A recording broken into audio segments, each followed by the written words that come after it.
Once upon a time there lived a group of English Protestant Christians known as the Puritans. They emerged during the 16th to 18th centuries, troubled by what they saw as the lingering Catholic influences in the Anglican Church. They wanted to purify it, hence their name.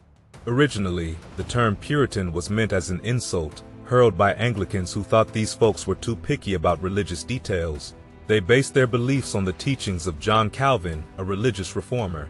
As time passed, more people joined the Puritan movement, disliking Anglican practices like the Book of Common Prayer, the church hierarchy, and certain rituals. Queen Elizabeth I tolerated them, but things got tough under her successor, James I. Facing persecution, some Puritans fled to North America aboard the Mayflower, founding Plymouth Colony in 1620. Many others followed, seeking religious freedom.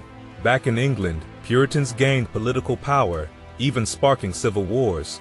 But after the monarchy was restored, their influence dwindled.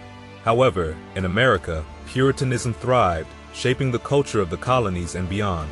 As the Protestant Reformation swept across Europe, it fractured the unity of the Catholic Church, giving rise to various Christian denominations.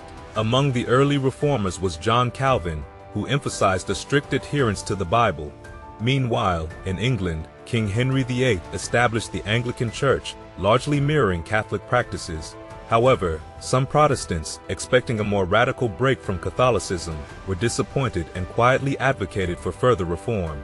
These individuals became known as Puritans, a term used by Anglicans in a derogatory manner, implying they were overly strict and critical. The Puritans not only objected to certain religious practices, but also criticized popular entertainment like bear baiting and the theater, viewing them as morally corrupt. During the reign of Edward VI, the Anglican Church moved closer to Calvinism, but under Mary I, Catholicism was restored, leading to persecution of Protestants.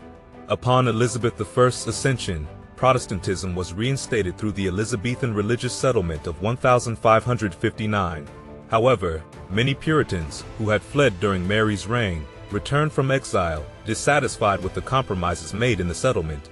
They desired a church more aligned with Calvinist principles, akin to those they had witnessed in France and Germany, and tensions simmered between the Crown and the Puritans, even as some Puritans held influential positions within the Anglican Church.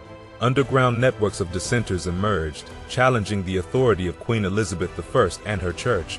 This dissent culminated in the Merprelate controversy, a fiery exchange of pamphlets between Puritan author Martin Merprelate and defenders of the Anglican Church. Despite efforts to apprehend Merprelate, his identity remained a mystery, but his presses were destroyed and distribution networks dismantled. The controversy prompted further reforms within the Anglican Church, with laws enacted to quash dissent.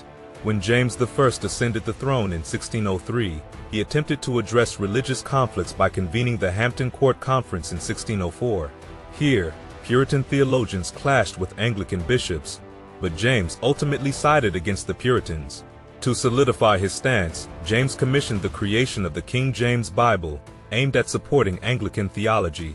He also empowered church officials to collaborate with law enforcement to suppress Puritan dissent, using fines, imprisonment, and even execution. And the Puritans were steadfast in their beliefs, adhering strictly to the teachings of the Bible. They viewed anything not explicitly sanctioned by Scripture as contrary to God's will. The Anglican Church's retention of bishops, use of the Book of Common Prayer, and incorporation of Catholic practices convinced the Puritans that the Church had strayed from true faith. To Puritans, nothing was more vital than their religious convictions, guiding their conduct in this life and promising salvation in the next. While they believed in predestination, knowing one's status as saved was reserved for God alone. Their theology, known as covenant theology, emphasized a reciprocal relationship with God based on obedience to His Word. Central to Puritan life was Sabbatarianism, the strict observance of the Sabbath, during which all focus was on God. The sermon held utmost importance, with the pulpit as the focal point of worship. Education was encouraged for both genders, as literacy was seen as essential for reading the Bible. Puritans prohibited activities deemed frivolous or sinful, such as attending the theater, gambling, and excessive drinking. They upheld the sanctity of marriage, with expectations of mutual satisfaction and fidelity. Despite considering women spiritually inferior due to the biblical narrative of Eve, they valued their roles as homemakers and mothers. However, their beliefs were at odds with James I and the Anglican Church. While some Puritans served within the church, others formed separate congregations, meeting clandestinely to avoid persecution. The more radical separatists believed salvation lay outside the Anglican Church, leading to further tension and suppression of dissent. As tensions in England persisted, Puritans sought refuge in the Netherlands, where religious tolerance was greater. In 1607, Archbishop Tobias Matthew uncovered a Puritan congregation in Scrooby, England, leading to arrests and fines. Determined to escape persecution, the congregation, led by Pastor John Robinson, relocated first to Amsterdam and then to Leiden. Despite efforts to suppress dissent, Puritans continued to publish critical tracts against the Anglican Church. In 1618, William Brewster, a prominent member of the Leiden congregation, published such a tract, prompting James I to order his arrest and prompting the congregation to seek a new home. Meanwhile, England had made attempts at colonization in North America, with the success of the Jamestown colony in Virginia. Inspired by this, the separatists of Robinson's congregation embarked on their own journey, boarding the Mayflower in 1620. Despite losing many to disease and harsh conditions, the survivors established Plymouth Colony in Massachusetts. News of Plymouth's success spread to England in 1622, accompanied by the publication of Mort's Relation, a glowing account of the region by colonists William Bradford and Edward Winslow. This success led to the Great Migration between 1620 to 1640, during which over 20,000 English Puritans migrated to New England, primarily settling in Massachusetts. In 1630, John Winthrop led a fleet of ships to establish the Massachusetts Bay Colony, centered around Boston. Winthrop envisioned this colony as a beacon of Christian faith, a city on a hill that would attract others and serve as a model of righteous living. And the Puritans arrived in North America seeking religious freedom, but their vision of liberty was limited to their own beliefs. The Massachusetts Bay Colony, though not a theocracy, imposed strict behavioral standards informed by Puritan doctrine. Native Americans were viewed as candidates for conversion, leading to the establishment of praying Indian communities caught between two worlds. However, the Puritans' intolerance extended beyond indigenous peoples.